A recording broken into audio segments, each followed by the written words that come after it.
ഇനിയുള്ള രാത്രി. રાણી ચકલી સુંદરપુરના જંગલોમાં રહેતી હતી. તે ફક્ત નામની રાણી ન હતી, તેનું હૃદય પણ રાણીની જેમ વિશાળ હતું. પણ તેના બે બચ્ચા સોનુ અને મોનુ તેની માના સ્વભાવ કરતા એકદમ વિપરીત હતા, જેના કારણે રાણી ખૂબ જ પરેશાન રહેતી હતી.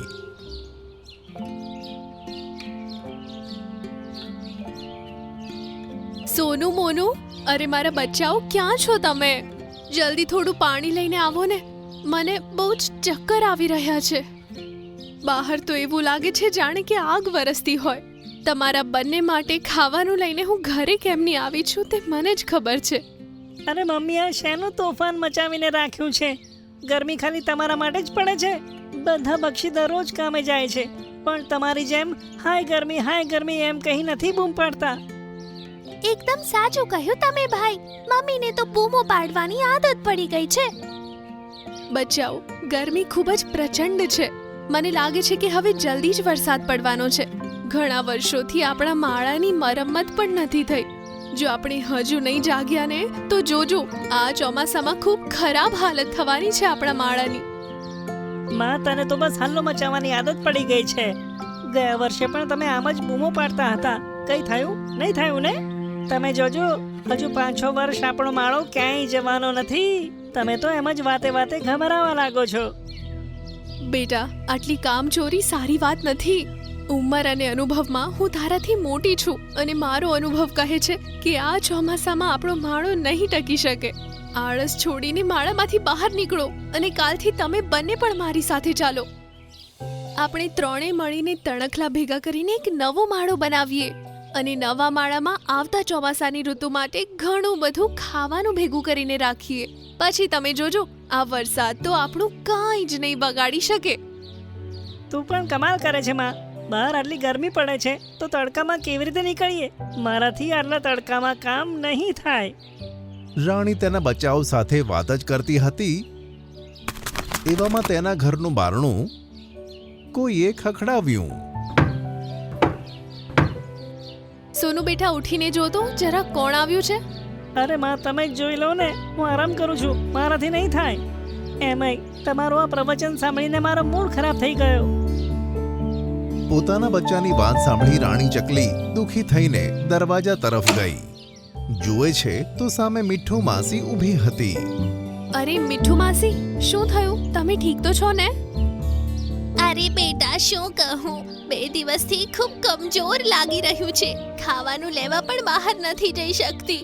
અને જ્યારે ભૂખ સહન ના થઈ ત્યારે વિચાર્યું કે જોઈ લઉં, રાણી જોડે કંઈક ખાવાનું પડ્યું હોય તો મારી ભૂખ મટી જાય. અરે માસી, તમે બેસો ને, હું હમણાં જ તાજા જાંબુ લઈને આવી છું. તમને પણ તેમાંથી થોડા આપું છું, તમને સારું લાગશે.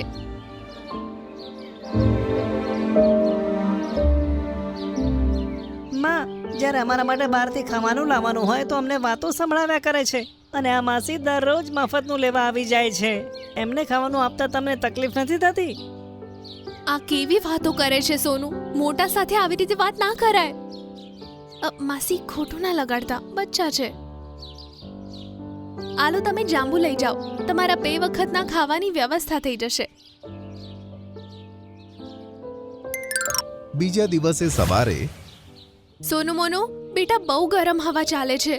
આજે તો તડકામાં જવાનું મન પણ નથી થઈ રહ્યું અને હિંમત પણ નથી.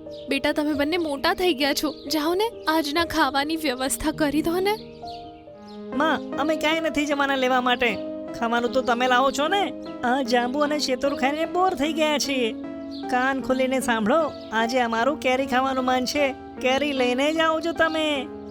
બચ્ચાઓના મોઢે આવી વાત સાંભળી રાણી ચકલી ઘરેથી નીકળી જાય છે. રાણી કેરીના ઝાડ પાસે પહોંચી. હાય, કેટલી ગરમી છે. લાગે છે શરીરની તાકાત જ ખતમ થઈ ગઈ છે. હું તો મારી ચાંચમાં 1થી વધારે કેરી ઉઠાવી જ નથી શકતી. લાગે છે આજે કેરીઓ પહોંચાડવા માટે મારે 2-3 વાર અહીં આવવું પડશે. પોતાના બચ્ચાઓના નફ્ફટ સ્વભાવને કારણે રાણી ચકલીને તડકામાં કેરીના ઝાડની પાસે ઘણા ચક્કર લગાવવા પડે છે. વધારે સમય તડકામાં રહેવાને કારણે રાણી ચકલી બીમાર પડે છે. બીજા દિવસે માં ભૂખ લાગી છે, તું ખાવાનું લેવા નહીં ગઈ? જલ્દીથી ખાવાનું લાવો ને, ભૂખથી મારો જીવ નીકળે છે. બેટા, ગઈકાલે હું આટલી સ્વાદિષ્ટ કેરી લાવી હતી, તમે લોકોએ તે બધું ખતમ કરી દીધું. હા, એમને તો અમે રાત્રે જ પતાવી દીધા હતા. કેરીને છોડો, અત્યારે આંબા ઉપર ઘણી કેરીઓ લાગી છે. જલ્દીથી અમારી માટે બીજી કેરી લાવો. બંને બચ્ચાઓની વાત સાંભળી રાણી ચકલી કેરી લેવા ઘરેથી નીકળે છે. પણ થોડેક દૂર ઉડી તે ચક્કર ખાઈને ઝાડની પાસે પડે છે. મારાથી તો પાંખ જ નથી ખુલી રહી, મારાથી નહીં થઈ શકે. રાણી ચકલી માળામાં જઈ અને આડી પડે છે. પછીના 2-3 દિવસ રાણી ચકલી પર ખૂબ જ ભારે પડે છે. દિવસે ને દિવસે રાણીની હાલત બગડવા લાગે છે. ઘરમાં થોડું ઘણું અનાજ બાકી હતું તે પણ સોનું મોનુએ પતાવી દીધું. હવે તેમને લગભગ ભૂખે મરવાનો વારો આવ્યો. તે જ રાત્રે આકાશમાં કાળા વાદળ આવ્યા અને જોતજોતામાં ભારે વરસાદ શરૂ થયો. હે ભગવાન, દયા કરો, આ વરસાદ તો બંધ જ નથી થઈ રહ્યો. મને લાગ્યું હતું કે વરસાદનો સમય નજીક જ છે. બહાર વાતાવરણ જોઈને લાગે છે કે 4-5 દિવસ સુધી વરસાદ રોકાવાનો જ નથી. હવે અમારું શું થશે? ઘરમાં ખાવા માટે એક પણ દાણો નથી. બધી તારી ભૂલ છે માં. તને ખબર છે કે વરસાદની ઋતુ આવવાની છે તો થોડું ઘણું અનાજ ભેગું કરીને નથી રાખી શકતી? પોતે તો 2 દિવસથી ભૂખી છે અને તારા ચક્કરમાં અમે પણ 2 દિવસથી ભૂખ્યા છે. બચ્ચાના મોઢે આવી વાત સાંભળી રાણી ચકલીને હવે ગુસ્સો આવ્યો. બેશર્મીની હદ હોય કે નહીં? ચૂપ થાવ તમે બંને. જો આટલા નકામા ના હોત તો આજનો દિવસ ના જોવો પડ્યો હોત. જેના ઘરમાં તમારા જેવા 2 જવાન બચ્ચા હોય તો પણ એની માં ભૂખી તરસી તૂટેલા માળામાં બેઠેલી હોય, તેનાથી વધારે બીજી શરમની વાત શું હોઈ શકે? અરે, ઉંમર થઈ રહી છે મારી, તમને શરમ નથી આવતી? ખાવા પીવા બધી વસ્તુઓ માટે માં ઉપર હુકમ ચલાવો છો. તમે બંને તો એટલા નકામા છો કે 4 દિવસ માટે હું બહારથી ખાવા પીવાનું ના લાવું તો તમે આળસથી અહીં જ માળામાં પડ્યા મરી જશો. પ્રાર્થના કરો કે આપણો માળો આ વખતે તૂટે ના, નહીં તો આજના તુફાનમાં જો માળો પડ્યો તો આપણે રસ્તા પર આવી જઈશું. પછી તો આપણું મરણ નક્કી છે, સમજી લેજો. રાણી ચકલી સતત ભગવાનને યાદ કરતી હતી કે ગમે તે રીતે વરસાદ રોકાઈ જાય અને પછી પોતાના માટે રહેવાની ક્યાંક વ્યવસ્થા કરી લે. પણ કદાચ એનું નસીબ ખરાબ હતું.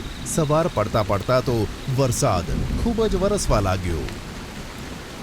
વરસાદની સાથે ખૂબ જ પવન વાતો હતો, જેના કારણે રાણીના માળાની છત ઉડી ગઈ. માં, આ શું થયું? આપણા માળાની છત તો તોફાનમાં ઉડી ગઈ. વરસાદનું પાણી અંદર ભરાઈ રહ્યું છે. હવે આપણે શું કરીએ? હવે આપણે કંઈ નહીં કરી શકીએ. કર્મોના ફળ ભોગવવાનો વારો આવી ગયો છે. હવે ખબર પડે છે કે માની વાત ના માનીએ તો શું થાય. મમ્મી, બહુ વરસાદ પડે છે, હું આખો પલળી ગયો. મને બહુ ઠંડી લાગે છે, કંઈ કરો.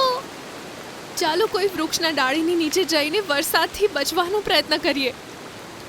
રાણી અને તેના બચ્ચા માળામાંથી નીકળીને ઝાડની ડાળખીઓની વચ્ચે મોટી શાખાઓની વચ્ચે બેસીને પોતાને બચાવવા લાગ્યા. ત્યાં જ મીઠું માસીને પોતાના માળાની બારીમાંથી તે ત્રણેય વરસાદથી જૂਝતા નજર આવ્યા. અરે ઓ રાણી, તુફાન આવે છે. આટલા વરસાદમાં તમે ઝાડ ઉપર શું કરો છો? જાઓ તમારા માળામાં જઈને બેસો અને દરવાજા બારી બરાબર બંધ કરી લેજો. હા માસી, મારો માળો તો આ વરસાદમાં તૂટી ગયો. મારા બચ્ચા અને હું બેઘર થઈ ગયા છીએ. ખબર નથી પડી રહી કે તુફાનમાં ક્યાં જવું, શું કરું. અરે, આટલી મોટી વાત થઈ ગઈ, તે મને કહ્યું કેમ નહીં? ફટાફટ મારા માળામાં આવી જા. વાતો કરવામાં સમય ના વેડફીશ. મીઠું માસીની વાત સાંભળી રાણી અને તેના 2 બચ્ચા મીઠુંના માળામાં પહોંચી ગયા. અરે બચ્ચાઓ, તમે તો ઠંડીથી ધ્રુજી રહ્યા છો. મારી પાસે થોડું અનાજ પડ્યું છે, હું તમારા માટે સૂપ બનાવીને લાવું છું. થોડુંક ગરમાવું મળશે તો તમને સારું લાગશે. થોડી વારમાં મીઠું માસી બધા માટે ગરમા ગરમ સૂપ લાવે છે, જેને સોનું અને મોનું એક જ વારમાં ચટ કરી જાય છે. અરે રાણી, તે સૂપ ના પીધું? જલ્દી તારું સૂપ ખતમ કરી લે અને પછી થોડો આરામ કર. તારી તબિયત સારી નથી ને? મીઠું માસી, તમારું ઋણ હું કેવી રીતે ચૂકવીશ?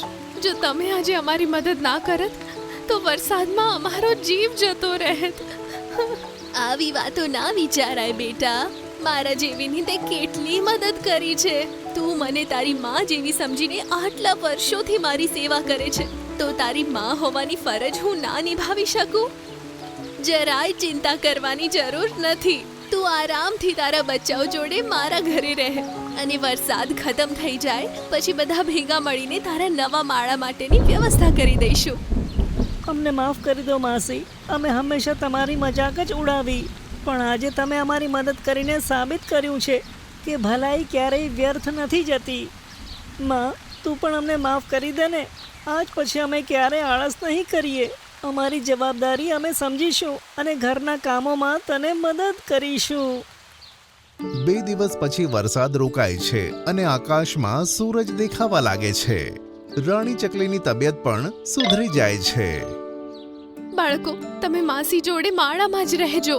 હું ખાવા પીવાની વ્યવસ્થા કરીને આવું છું. ના મમ્મી, તમે માસીના ઘરે રોકાઓ. હું અને સોનુ ભૈયા જઈને ખાવાની વ્યવસ્થા કરી આવીએ. અને પછી સોનુ અને મોનુ મળીને સારા બાળકની જેમ માનો સહારો બને છે. અને આ રીતે રાણી ચકલીના દુઃખના દિવસો દૂર થાય છે.